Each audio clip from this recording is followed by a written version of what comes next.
Hello friends, చూడండి మట్టితో గణపతి విగ్రహాన్ని తయారు చేస్తున్నాము. ఎర్ర మట్టి తీసుకున్నాము. దాన్ని అయితే చాలా పౌడర్గా చేసేసి కొంచెం వాటర్ కలుపుకొని ముద్దలా చేసేసారు. చూడండి ఈ ముద్దని కింద బేస్ అనమాట. ఈ బేస్ని తయారు చేసి తర్వాత 2-3 భాగాలుగా చేసుకొని దానికి కావాల్సిన పార్ట్స్ అవన్నీ తయారు చేసుకుంటున్నారు. బాగా ప్రెస్ చేసి చపాతీ పిండిలాగా చేస్తేనే అది స్మూత్నెస్ వస్తుంది. ఇది కూర్చోటానికి పీఠం అనమాట. తర్వాత కాళ్ళు తయారు చేస్తున్నారు. చూడండి ఈ మొత్తాన్ని ఇలాగా అతికిచ్చేసుకోవాలి కొంచెం వాటర్తో. ఎందుకంటే ఇది మట్టి కాబట్టి పైన పెడితే ఊడొస్తుందని చెప్పి అదొక భయం. అందుకోసం అని చెప్పేసి కొంచెం వాటర్తో బాగా ఇచ్చేసేసి మైదా పిండి మనం ఎట్లా వాటర్ పెట్టి ఎలా అతికిస్తామో అట్లాగే మట్టిని కూడా కొంచెం వాటర్ పెట్టేసి అతికిచ్చేస్తే ఇదిగో ఇలాగ అతుకుపోయిందనమాట మొత్తము. తర్వాత కాళ్ళు తయారు చేసి పెట్టాము. చూడండి ఇలాగ కాళ్ళు అనేది మొత్తం రెడీ అయిపోయినాయి. తర్వాత ఇంకా పొట్ట అనమాట. పొట్ట భాగం రెడీ చేస్తున్నాము. చూడండి ఇట్లాగా అంటే ఇప్పుడు సైడ్న మనకి డెకరేషన్ లాగా అనమాట. చూడండి ఇట్లాగా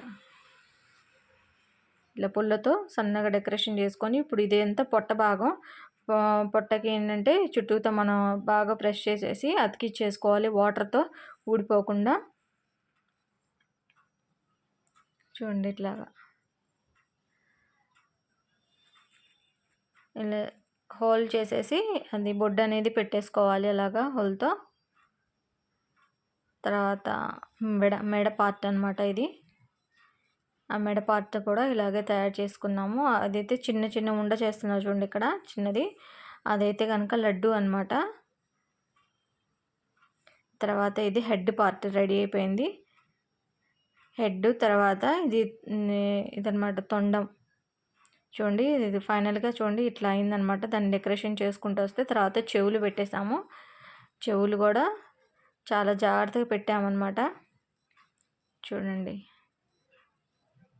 ఇట్లాగా మొత్తము రెడీ అయింది ఇట్లాగా.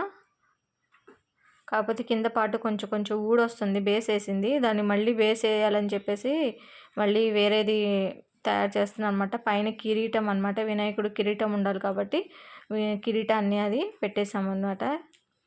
చేతిలో లడ్డు. ఫైనల్గా అయితే ఇట్లా రెడీ అయిపోయింది కలర్స్ వేసాక. నచ్చితే లైక్ చేయండి, షేర్ చేయండి.